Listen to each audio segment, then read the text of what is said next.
And we cover weather and traffic every 10 minutes, and we are talking about a dry weekend. Good news for all those Bronco fans headed to what could be the last home game of the season. Hopefully not, though. We're going to say fingers crossed and say no, right? We want that game back here in early December. We want that Mountain West, yes. So yeah, hey, I love the fact that the timing of this is all good for the weekend. We had a decent winter storm rolling through for our mountains yesterday and Wednesday. Same story for many of our neighboring states. So if you're traveling out of town today, trying to hit the roads early for Thanksgiving, you may run into some icy patches, some snow on the roads left over from that storm. But the travel picture gets a little bit less tricky heading into the weekend. So that's good news if you're hitting the road. Wanted to check in on our rainfall so far this month. We are just about 1/100th of an inch shy of our average for the entire month of November, and we're just halfway through the month. So that active pattern that we've been talking about has been really good to us as far as precipitation goes, and that trend looks to possibly continue as we head into Thanksgiving week.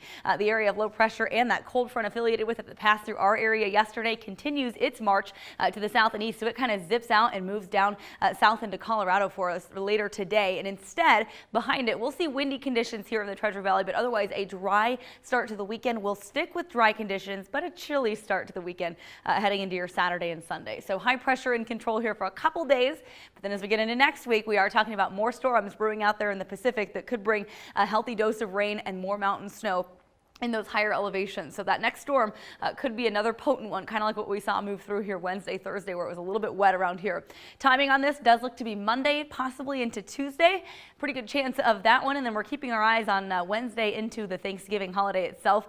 Just know that this unsettled pattern is continuing, and it's so hard to pinpoint exactly when the showers will form and if, but there is another chance that we could see a secondary storm pushing in here mid-late next week. As far as your travel outlook in and around southern Idaho and across the Pacific Northwest, kind of the long-range models hinting at warmer than average temperatures, even though we're sticking with this wetter than average pattern. So again, kind of a 50-50 shot with this. The showers look to be changing, their confidence every single day as far as when we move toward next week. The good news, if we see those warmer than average temperatures, though, is that it'll bump the snow levels up quite high getting toward Thanksgiving, and that could mean easier driving conditions if you're going to be hitting the roads mid-late next week. Monday's storm does have the potential to bring some more snow to the mountains, so if you're headed out of town early next week, plan for winter driving conditions. Know that things could get a little tricky in the mountains, as they could early this morning even so. So up into the northern mountains today, the Sawtooth, Sun Valley area might still see some light snowfall, so you may still be dealing with some tricky conditions out there. Same for Idaho Falls into the Wyoming area. Cascades could pick up on a little more snow this morning, but then things taper off when we start to dry out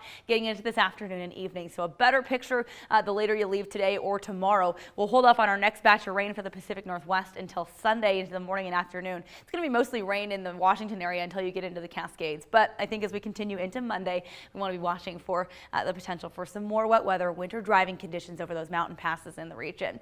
We're at 45 here in the Boise area today, mid to upper 40s for most of us across the west, 49 in Portland, Seattle at 47 this afternoon. So everyone kind of dealing with the same weather pattern we are, clearing skies for the weekend, chilly temps, and yeah, we're going to be windy today. Gusts between 25 and 35 miles an hour depending on where you live. We'll see those winds ramp up as we get into the middle of the afternoon. Here's 2 p.m. and then the strongest pockets again are going to be down to the south and east of us, through the Magic Valley and into the mountain home area too, but wind should diminish with sunset tonight, and that'll be the end of it. It'll be blustery today and chilly through the weekend, especially for that Bronco home game out there tomorrow night. Upper 40s for Sunday, rain likely on Monday, and then we'll keep that slight chance for some showers all the way in the forecast until Wednesday. Temps in the mid to upper 50s for us Wednesday and Thursday around here, so Thanksgiving could be mild. And then when you see those mountain temps by Thanksgiving, just know that when we're talking about wet weather, even in mountain valleys like McCall, that might be more of a rain event than a rain-snow mix.